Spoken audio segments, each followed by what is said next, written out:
I want to say he had 5 for the game, I believe. But he had 3.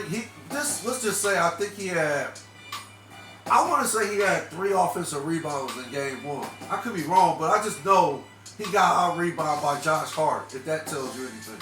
So, um, this game, okay, it's pretty much the same thing in game 1. This game, he only had what 6 points. Okay, 3 offensive rebounds, but he had what 2 defensive rebounds, and for the total, and for the game, it's a total of 5. So okay, now Donovan Mitchell had 7, right? Okay, now here we got another guard, and this is your teammate that out rebounds. So I mean, I don't know what's going on. I don't get it. I don't know why this dude is just shrinking in critical moments of the game. So I mean, like I said, I can't answer the question. Like I said, he had 6 points and 5 rebounds. If that don't tell you, and I really don't do these plus minus stats, but I'm gonna go ahead and just say what his plus minus was. He had a negative 26 for that game. So again, 6 points and 5 rebounds and a negative 26.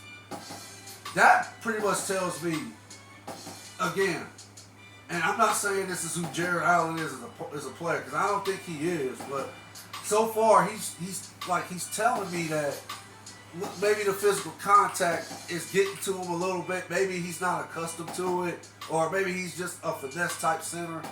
Like I said, when all things are equal, he'll give you the 14 to 12, but when things go south, he's a disappearing act. And these are the numbers you get from him. And no, that production is just not going to, no, it's not going to cut it. You have to be more efficient than that, bro. You got to play with that tenacity you play in the regular season. I mean, you're one of the reasons why the Cavs have a 4 seed in the East going into this series.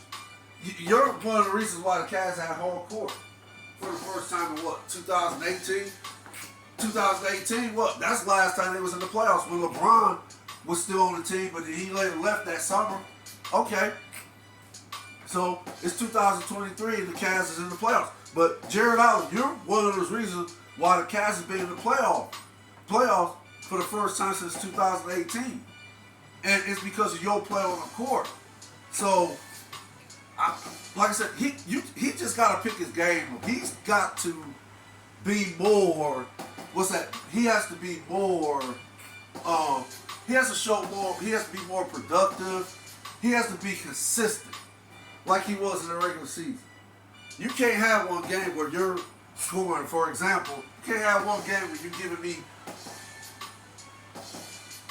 let's just say 15 and 13. You can't have one game you're giving me 15 and 13, then the next game, and yeah, this is a critical game. That means not necessarily you're not out the series because you're down 2-1, but you would like to be the team that has that 2-1 advantage on your opponent. You want to be that team, so you can't give me a game where you're scoring just 6 points and got 5 rebounds for the game and have a plus minus of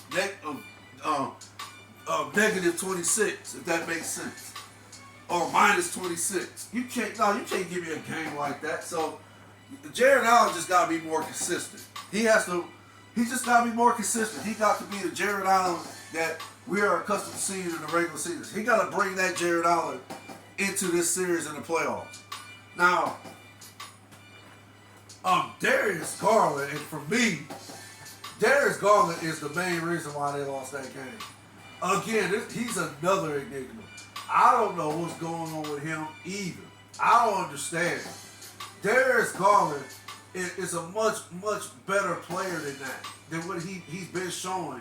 And he displayed that in the first game. He wasn't aggressive in the first game. He wasn't that aggressive in the first game either. But, okay, he had 17, which I said, nah, or whatever. You had 3 assists. And then I think he had like 5 turnovers. So, okay, now we come to this game. And not only was you not aggressive, but you look like a deer caught in headlights, to be honest.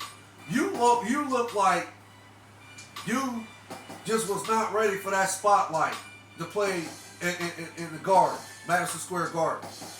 You just look like you shied away from it too. Shied away from that moment. The moment was just too much for you. You couldn't decompress. You couldn't find your what's that? Your happy place. You couldn't do anything. You was just what's that word we're looking for? Your game was just terrible.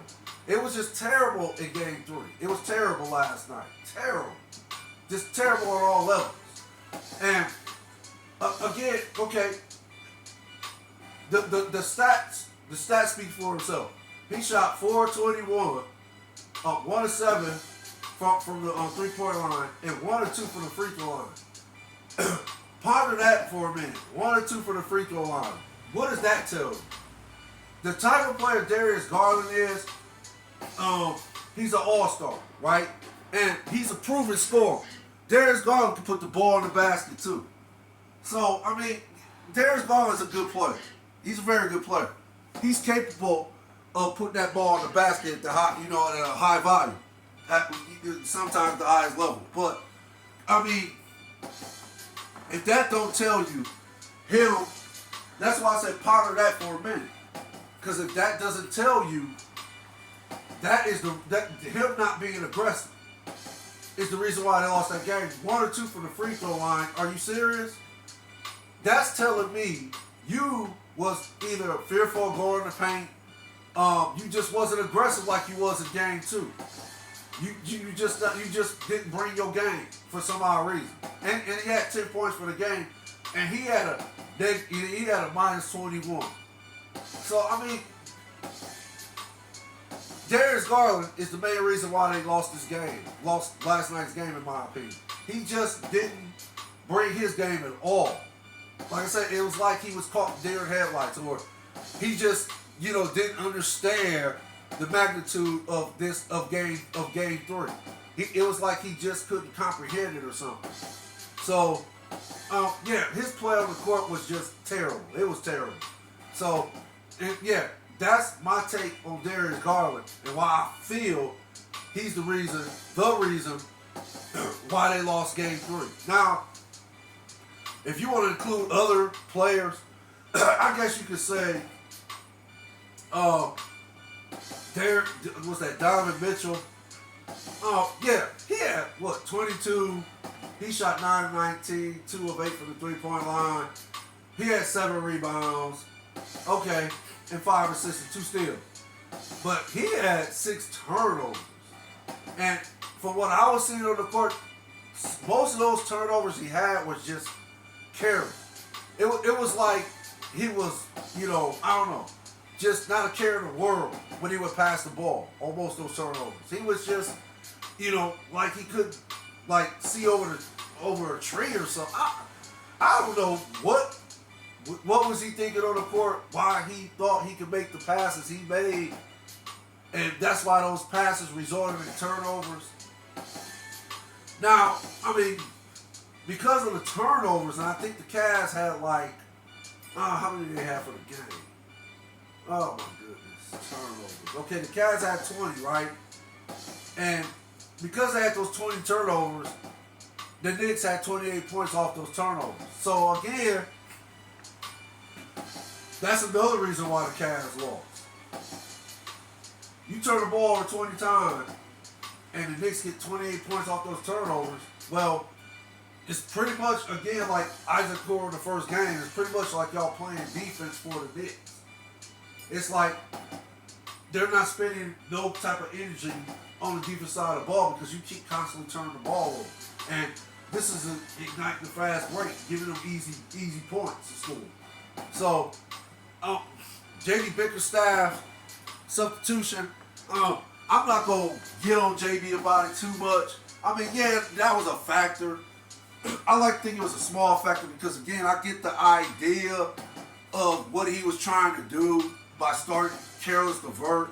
He was, basically trying to, start.